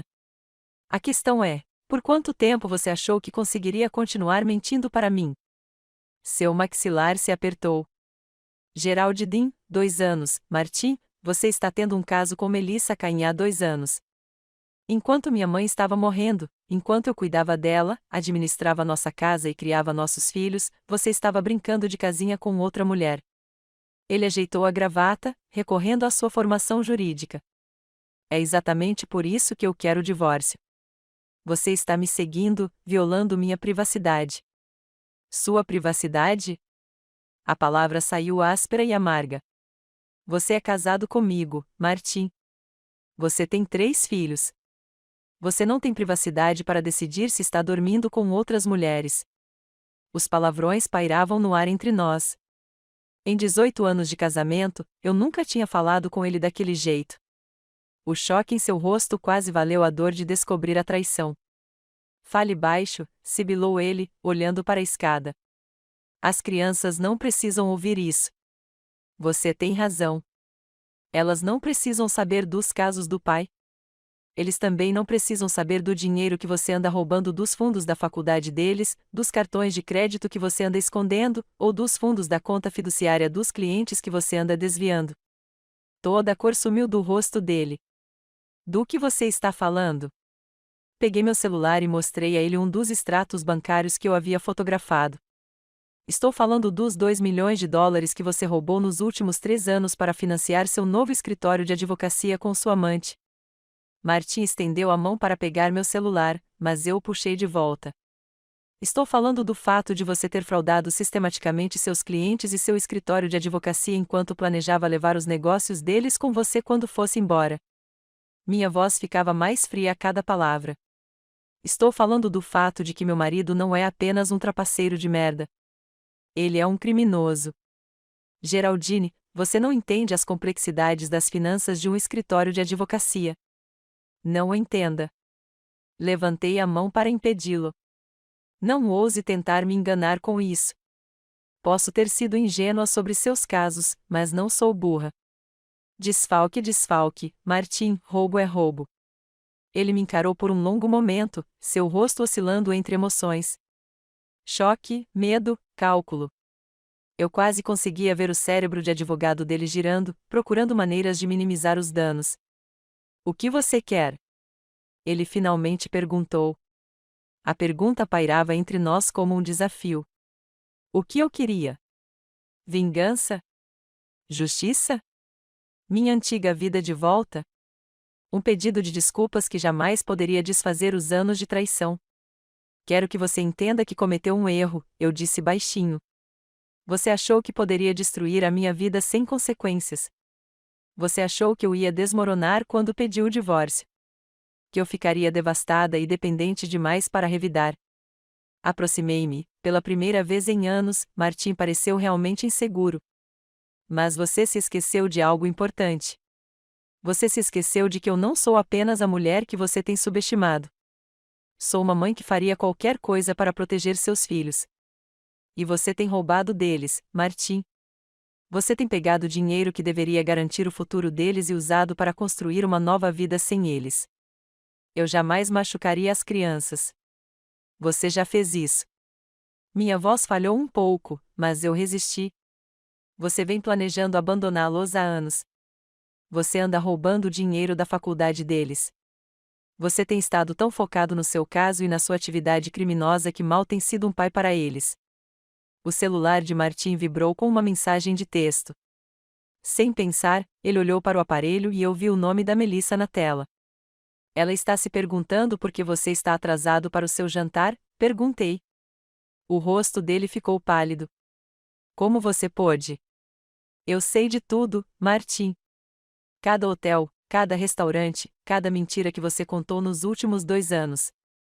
Eu sei sobre Jennifer, a mulher antes de Melissa. Eu sei sobre as viagens de fim de semana para Napa que você pagou com dinheiro roubado enquanto me dizia que não tínhamos condições de pagar férias em família. Cheguei mais perto, o suficiente para ver o medo nos olhos dele. Sei que você não está apenas tendo um caso. Está planejando se casar com ela. Eu sei sobre o novo escritório de advocacia, sobre os clientes que você planeja roubar, sobre todos os crimes que você cometeu para financiar seu futuro fantasioso. O que você vai fazer? Sua voz era quase um sussurro. Sorri e algo naquela expressão deve tê-lo arrepiado, porque ele deu um passo para trás. Vou te dar exatamente o que você me deu no funeral dos meus pais. Eu disse suavemente. Vou esperar o momento perfeito, quando você estiver mais vulnerável, e então destruirei tudo o que você acha seguro. Antes que ele pudesse responder, ouvi passos na escada. Sharon apareceu na porta da cozinha, esfregando os olhos. Mamãe, por que você e o papai estão falando tão alto? Instantaneamente, me transformei de volta na mãe gentil que ela conhecia. Empurrando toda a raiva e dor para o fundo, onde ela não conseguia ver. Estávamos discutindo coisas de gente grande. Querida, você está com fome? O jantar está quase pronto. Martim observou essa transformação com algo como: talvez ele tenha esquecido que eu era capaz de controlar minhas emoções, de ser estratégico em vez de reativo.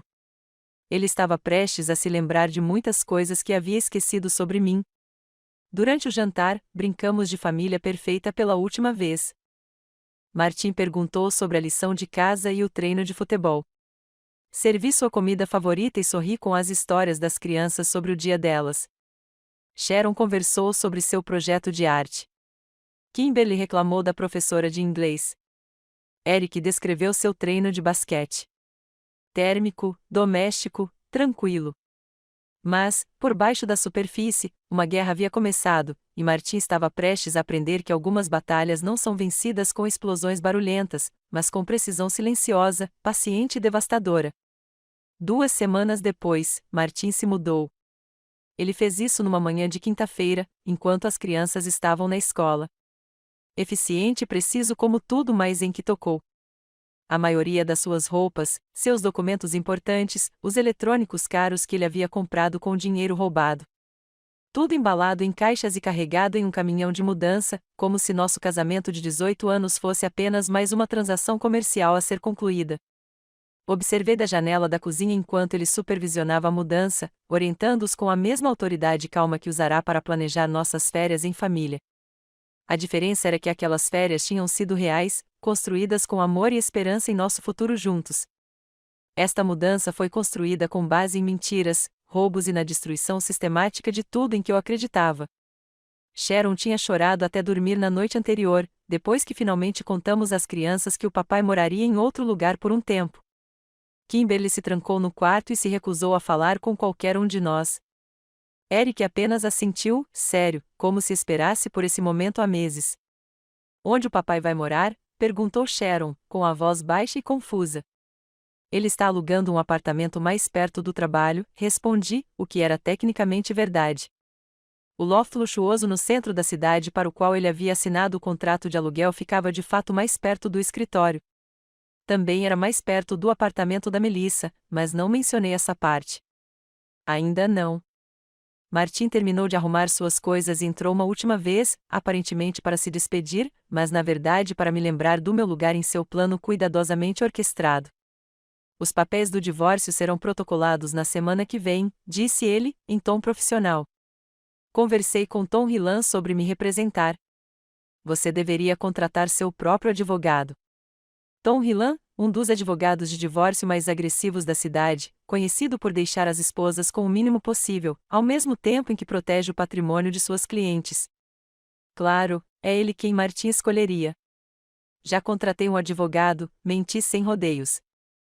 Senhora Walsh. Martin arqueou as sobrancelhas. A senhora Walsh era a principal rival de Tom Hillan, igualmente implacável, mas com a reputação de proteger mulheres em divórcios de alto risco. Ela também era cara, mais do que podíamos pagar, ou mais do que Martin imaginava que podíamos pagar.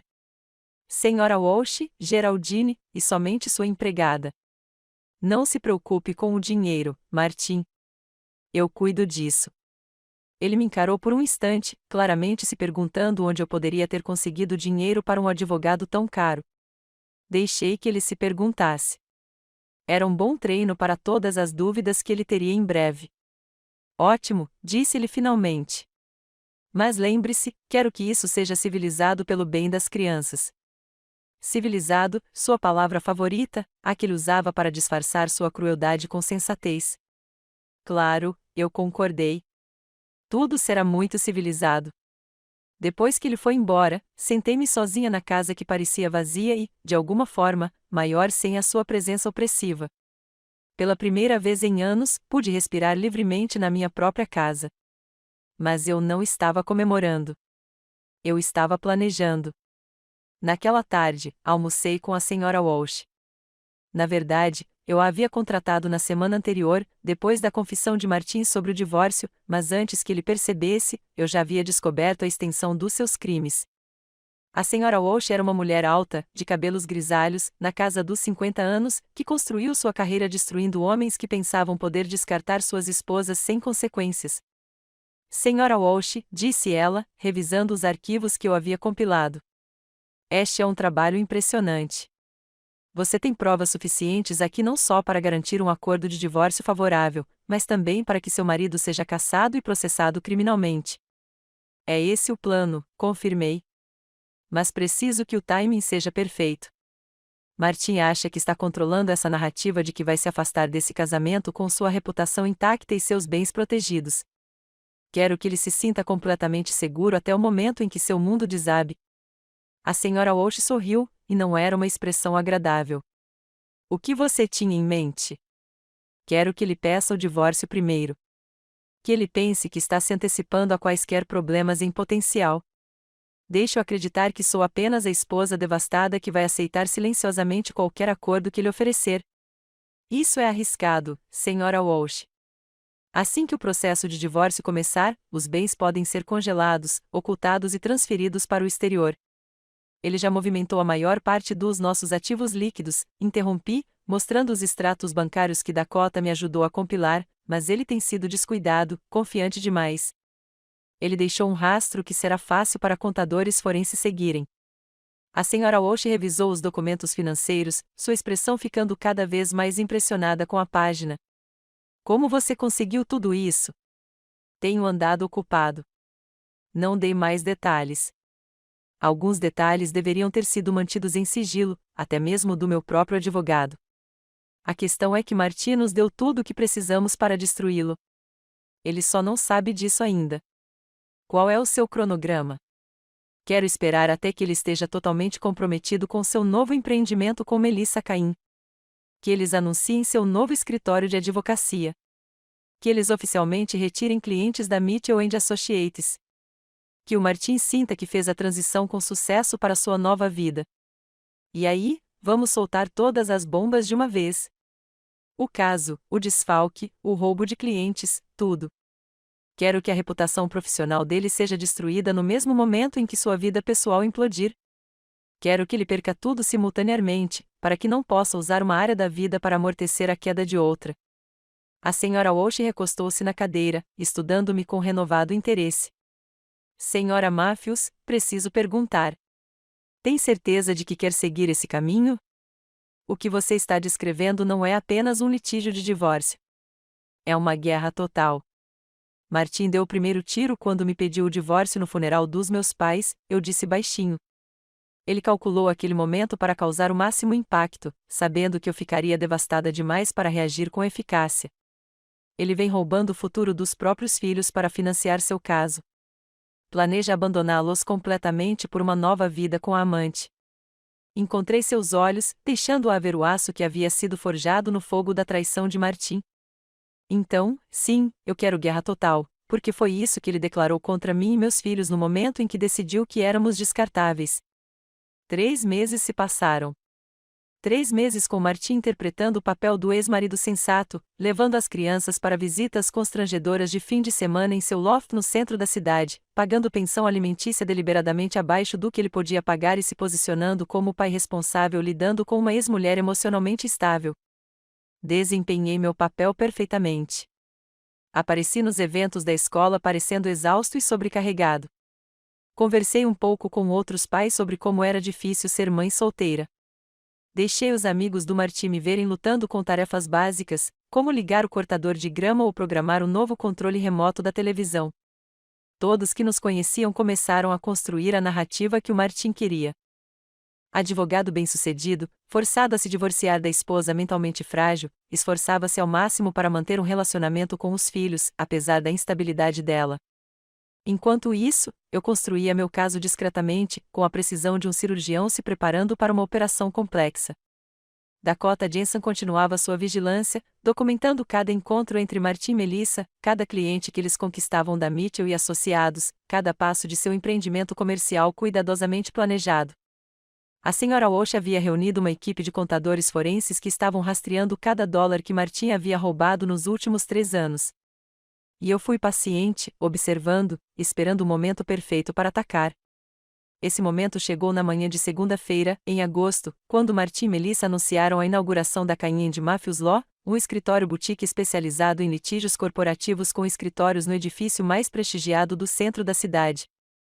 O anúncio apareceu no periódico jurídico e na seção de negócios do jornal. Fotos de Martin e Melissa cortando uma fita.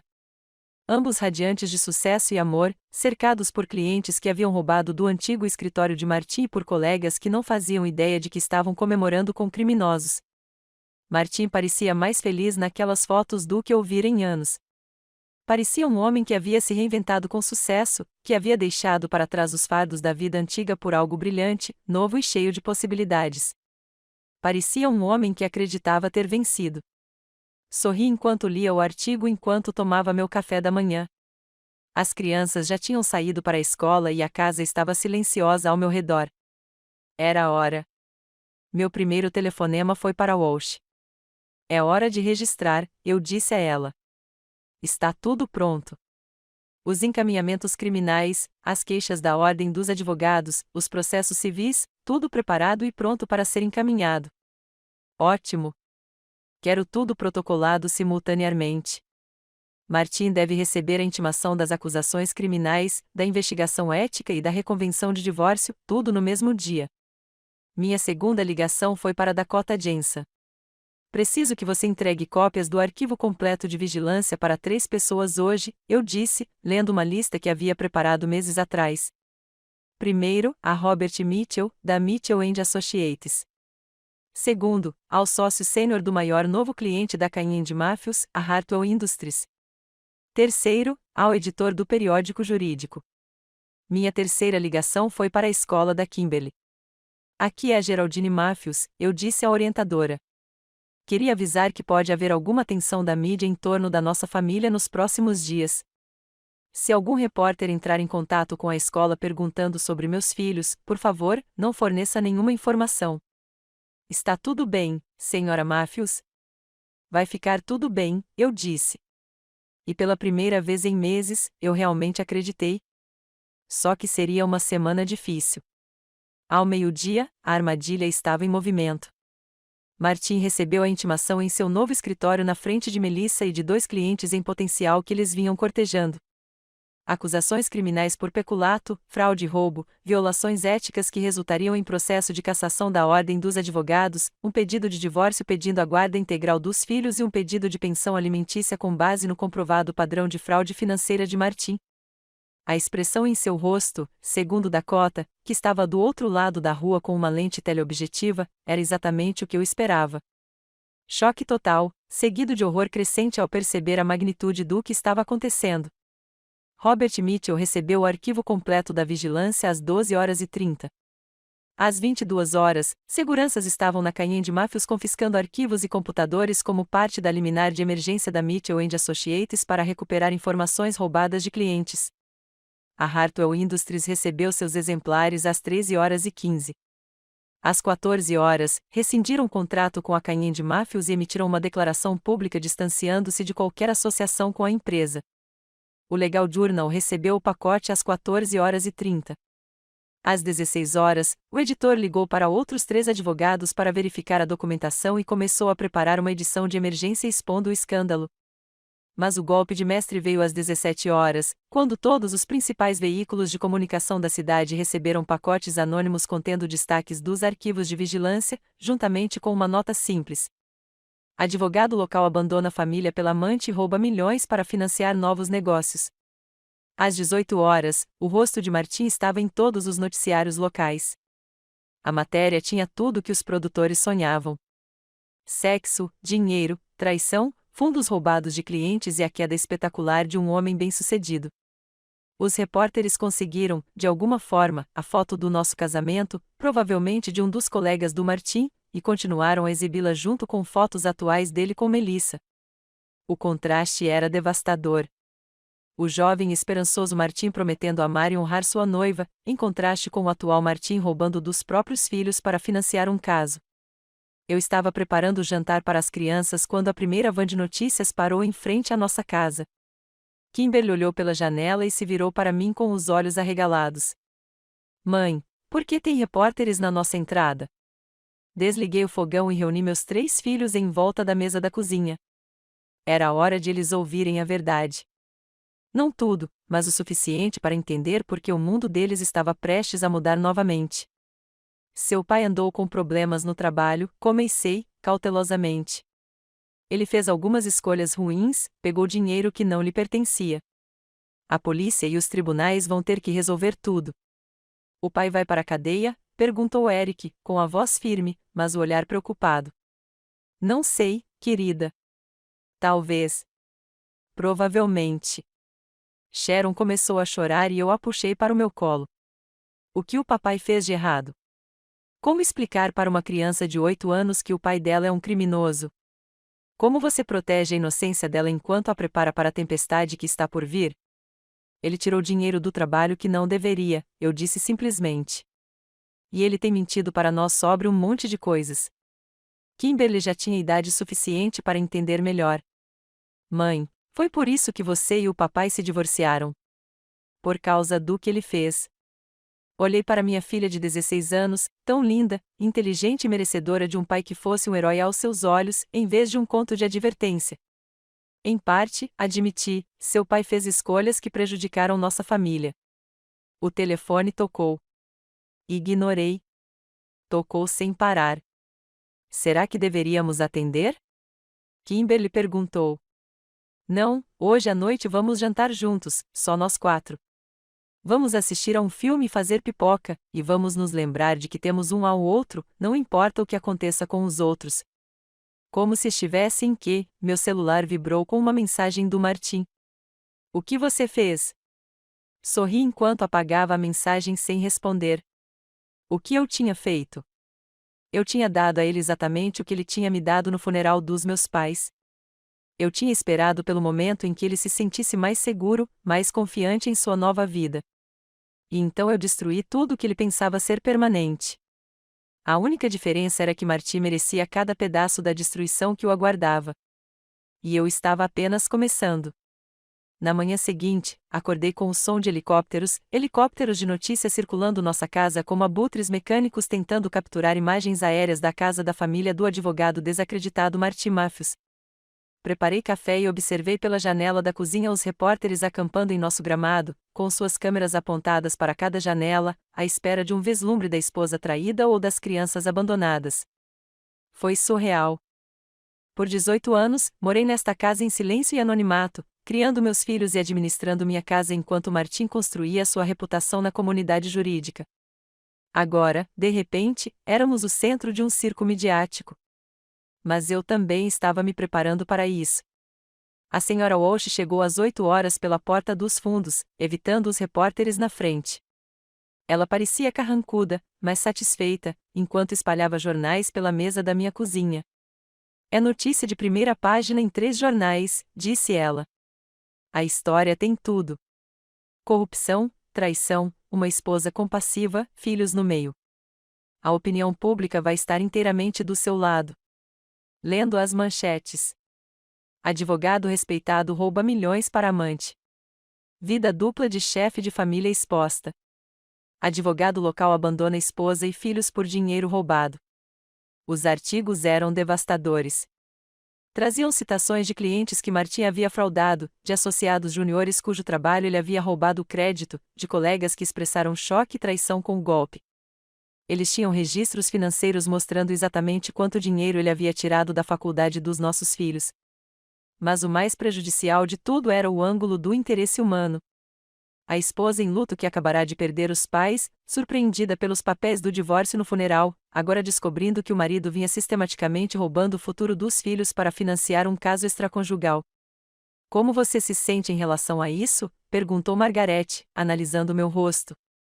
Ter sua vida privada estampada em todos os jornais da cidade.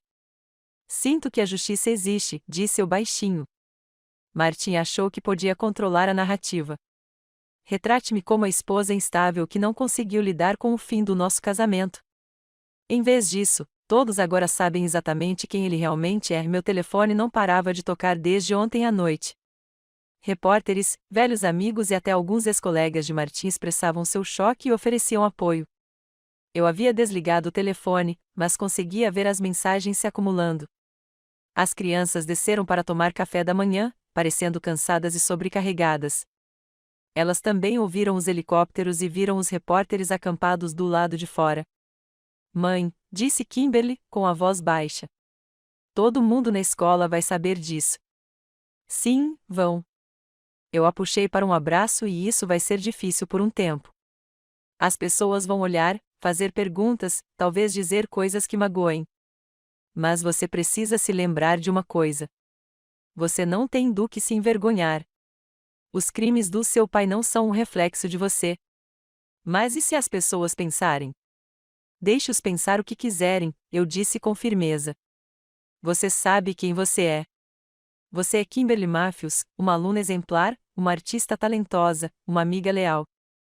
Você é Eric Matthews, um atleta estrela, um líder nato, um jovem íntegro. Você é Sharon Matthews, brilhante, criativa, cheia de amor e alegria. Olhei para cada um dos meus filhos, vendo as feições de Martim misturadas às minhas, vendo as boas pessoas que eles eram, apesar dos fracassos do pai. As escolhas do seu pai não definem você. Elas não limitam você. Eles não mudam o fato de que vocês são seres humanos inteligentes, capazes e maravilhosos, que merecem tudo de bom que a vida tem a oferecer. Sharon subiu no meu colo, aconchegando-se em mim como fazia quando criança. Mamãe, vamos ficar bem? Vamos ficar mais do que bem, querida. Vamos ser fortes. E pela primeira vez desde que Martin sussurrou aquelas palavras devastadoras no funeral dos meus pais, eu realmente acreditei. Meu celular vibrou com uma mensagem de Dakota Jensen. Martin e Melissa foram presos esta manhã. Fotos da caminhada de Pero anexadas. Abri o anexo e vi Martin algemado, sendo conduzido para fora do luxuoso prédio de escritórios por agentes federais. Seu terno caro estava amassado, o cabelo desgrenhado, o rosto uma máscara de choque e descrença. Melissa caminhava atrás dele, também algemada, chorando enquanto os flashes das câmeras o cercavam. Eles pareciam exatamente o que eram, criminosos finalmente capturados. Apaguei as fotos. Não precisava ver a humilhação de Martin para me sentir satisfeito.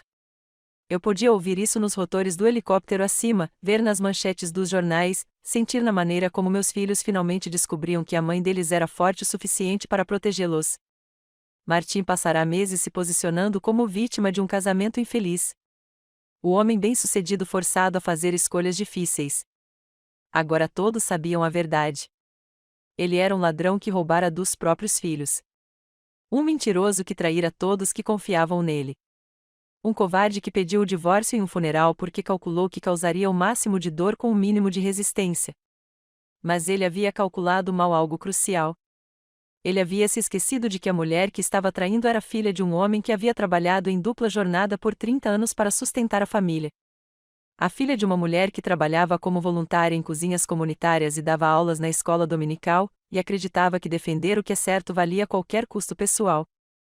Ele havia se esquecido de que o amor verdadeiro, o tipo de amor que meus pais me demonstraram, não nos torna fracos, mas fortes. 6 meses depois, eu estava sentada em um tribunal federal assistindo à condenação de Martin a 8 anos de prisão. Ele estava diante do juiz, de macacão laranja, com as mãos algemadas, sem se parecer em nada com o advogado confiante que outrora inspirava respeito naqueles mesmos corredores. O homem que sempre se vestira impecavelmente agora tinha bochechas encovadas e cabelos despenteados. A prisão não fora gentil com ele. Melissa já havia sido condenada a 3 anos de prisão por sua participação no esquema de apropriação indébita, embora sua cooperação com os promotores lhe tivesse rendido uma pena reduzida. Ela havia desmascarado Martin completamente, testemunhando que ele era o mentor, enquanto ela era apenas uma cúmplice ingênua que havia caído em suas manipulações. Talvez fosse verdade.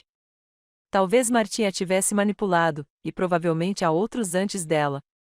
Talvez ela realmente acreditasse estar apaixonada por um homem que deixaria a esposa por ela, e não por um criminoso que estava usando o dinheiro roubado para financiar o caso deles. Ou talvez ela fosse simplesmente mais esperta que Martin quando se tratava de autopreservação. De qualquer forma, ela estava em uma prisão de segurança mínima no interior do estado, enquanto Martin seguia para uma penitenciária federal onde criminosos de colarinho branco aprendiam duras lições sobre o custo real de suas escolhas.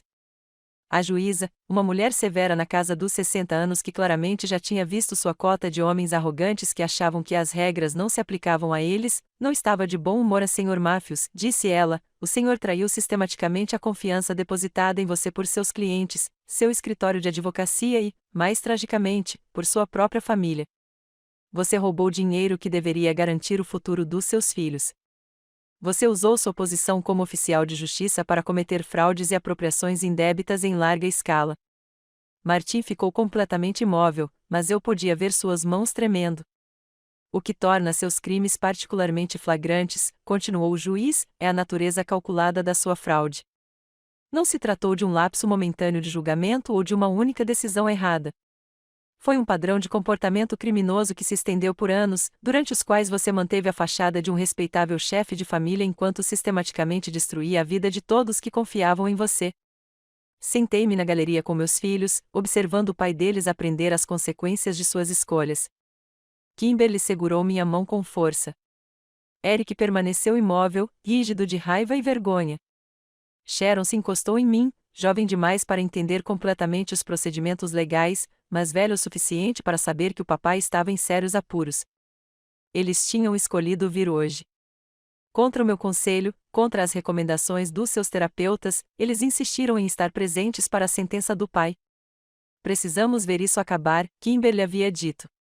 Precisamos ver que há consequências. Então, lá estavam eles, assistindo ao homem que deveria protegê-los sendo levado algemado, finalmente enfrentando a justiça por seus crimes. A recuperação financeira foi melhor do que eu esperava. Os contadores forenses rastrearam a maior parte do dinheiro roubado até contas que Martim pensava estarem ocultas, e processos civis contra Martim e Melissa resultaram em sentenças substanciais. Os fundos para a faculdade dos filhos foram restituídos, além de indenizações. Nossa casa estava segura. Nosso futuro estava garantido, mas a verdadeira vitória não era financeira. A verdadeira vitória estava sentada ao meu lado, na forma de 3 crianças que aprenderam que ações têm consequências, que mentiras sempre vêm à tona e que sua mãe lutaria para protegê-las, custasse o que custasse. Após a sentença, saímos juntos do tribunal sob o sol brilhante da primavera. O circo da mídia havia diminuído meses atrás, passando para outros escândalos e tragédias. Éramos apenas uma família novamente, marcados, mas em recuperação, destruídos, mas não derrotados. Mãe, disse Eric quando chegamos ao carro. Você acha que ele está arrependido? Olhei para o tribunal, pensando no homem que um dia amei, no pai em quem meus filhos confiaram. O Martim estava arrependido da dor que nos causou ou só por ter sido pego? Acho que ele está arrependido de ter que enfrentar as consequências, eu disse honestamente. Se ele está arrependido pelo que nos fez, eu não sei, querida, e isso realmente não importa mais. Kimberly apertou minha mão. Você fez a coisa certa, mãe. Fazendo-o pagar pelo que fez conosco. Eu me preocupava com isso, com meus filhos pensando que eu era vingativa, com eles me culpando pela ruína do pai deles. Mas eles estavam mais velhos agora, sábios para a idade, como as crianças se tornam quando são forçadas a confrontar a realidade adulta muito cedo. Eles entendiam que eu não havia destruído o pai deles. Eu simplesmente parei de permitir que ele destruísse todos ao seu redor. Vamos para casa agora? Perguntou Sharon. Lar. A palavra tinha um novo significado agora, não apenas para a casa em que morávamos. Mas o espaço seguro que havíamos criado juntos depois da traição de Martim havia destruído nossa antiga vida. Sim, querida. Vamos para casa. 2 anos depois da sentença de Martim, eu estava na cozinha da nossa casa. De fato, nossa casa, agora que tínhamos o acordo de divórcio, me foi concedida, juntamente com a maior parte dos bens de Martim, preparando o café da manhã de domingo para minha família. A luz da manhã entrava pelas janelas que não pareciam mais carregadas de segredos e mentiras. Kimberly estava em casa depois do seu primeiro ano na Universidade Northwestern, estudando psicologia e com planos de se tornar conselheira para filhos de pais divorciados. Eric, agora no último ano do ensino médio, estava sendo recrutado por várias faculdades para jogar basquete.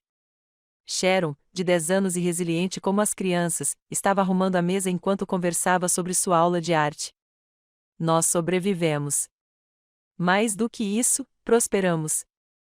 O dinheiro do seguro de vida dos meus pais, que Martim tentou roubar, me permitiu voltar a estudar e terminar meu mestrado em aconselhamento. Agora eu trabalhava meio período no mesmo centro comunitário onde conhecera Martim 20 anos antes, ajudando mulheres que estavam escapando de relacionamentos abusivos. Era irônico, de certa forma. A traição de Martim havia destruído a mulher que eu costumava ser. A esposa complacente que inventava desculpas e mantinha a paz a qualquer custo. Mas daquelas cinzas havia surgido alguém mais forte, alguém que entendia que amor sem respeito é apenas manipulação, que manter uma família unida não vale nada se for construída com base em mentiras. Meu celular vibrou com uma mensagem da Sra. Walsh. A audiência de liberdade condicional de Martim foi negada. Cumpriremos a pena integral. Mostrei a mensagem para Kimberly, que estava em casa, depois das férias de primavera. Ela leu sem emoção e me devolveu o telefone. Ótimo, disse ela simplesmente. Ele precisa terminar de pagar pelo que fez. Kimberly foi a mais afetada pela traição de Martim, velho o suficiente para entender toda a extensão da traição, mas jovem o suficiente para ter seu senso fundamental de segurança destruído. Ela passou meses em terapia, lidando com problemas de raiva e abandono, reaprendendo a confiar. Mas ela era forte agora, mais forte do que eu tinha sido na idade dela. Ela sabia o seu valor, sabia que merecia mais do que as migalhas que Martim estivera disposto a dar à sua família. Todos eles merecia. Eric correu para a cozinha, suado da corrida matinal, e pegou uma maçã da tigela em cima do balcão. Aos 17 anos, ele era mais alto do que o pai, com ombros mais largos e olhos mais gentis. O treinador quer saber se você pode vir ao jogo de terça, disse ele. Olheiros da Duke estão vindo assistir. Meu filho estava sendo recrutado pela Universidade Duke com bolsa integral porque era talentoso, trabalhador e nunca precisou roubar de ninguém para atingir seus objetivos. Eu não perderia isso, disse a ele. Sharon correu para a cozinha segurando um desenho que havia feito. Uma foto da nossa família, só nós 4, em frente à casa, com um arco-íris no céu. Olha o que eu fiz na aula de artes, anunciou ela, orgulhosa.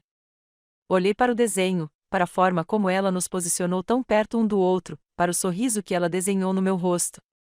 Na foto da Sharon, parecíamos felizes, seguras, completas, e estávamos mesmo. Naquela tarde, enquanto estávamos sentados na varanda da frente observando Sharon brincar com o cachorro do vizinho naquela noite, depois que as crianças já estavam na cama, sentei-me no meu escritório em casa, o antigo santuário do Martim, agora convertido em meu espaço de estudo, e abri o diário que eu vinha escrevendo desde o divórcio.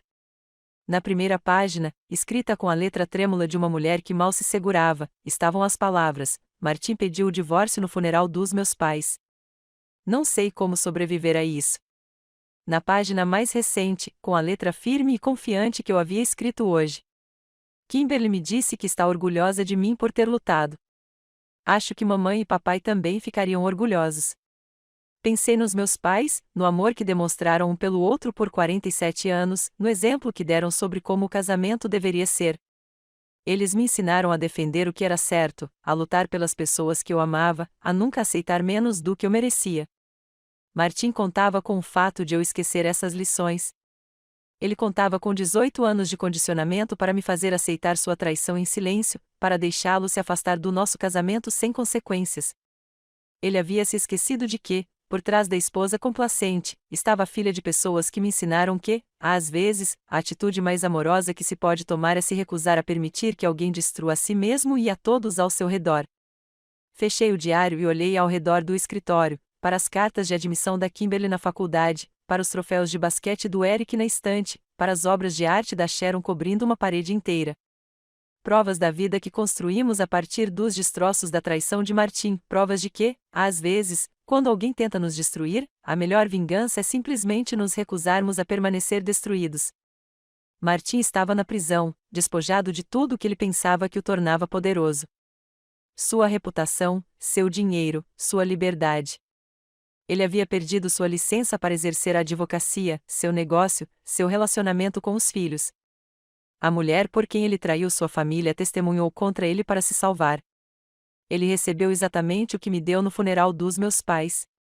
A destruição completa de tudo o que ele pensava ser seguro, entregue no momento em que se sentia mais confiante em sua nova vida. A única diferença era que ele havia merecido cada pedacinho de seu sofrimento. Apaguei as luzes e subi as escadas para dar uma última olhada nos meus filhos antes de dormir. Kimberly estava lendo em seu quarto, preparando-se para a prova de psicologia. Eric já estava dormindo, exausto do treino de basquete e sonhando, eu esperava, com o futuro brilhante que o aguardava. Sharon estava encolhida com seu coelho de pelúcia, o mesmo que ela havia segurado no funeral dos meus pais, 2 anos antes. Eles estavam seguros. Eles eram amados. Estavam livres da influência tóxica de um pai que os via como inconvenientes a serem administrados, em vez de presentes preciosos a serem valorizados. E eu não era mais a mulher destruída que estivera ao lado daquele túmulo, destroçada pela traição e sem saber como sobreviver. Eu era alguém que aprenderá que sobreviver não basta. Que às vezes é preciso estar disposto a lutar, a exigir justiça, a se recusar a deixar que a crueldade alheia defina a sua história. Martim pensou que estava descartando sua antiga vida por algo melhor. Em vez disso, ele nos libertou para nos tornarmos algo melhor sem ele. No fim das contas, seu maior crime não foi o dinheiro que roubou ou a confiança que traiu. Foi subestimar a força da mulher que ele escolheu destruir.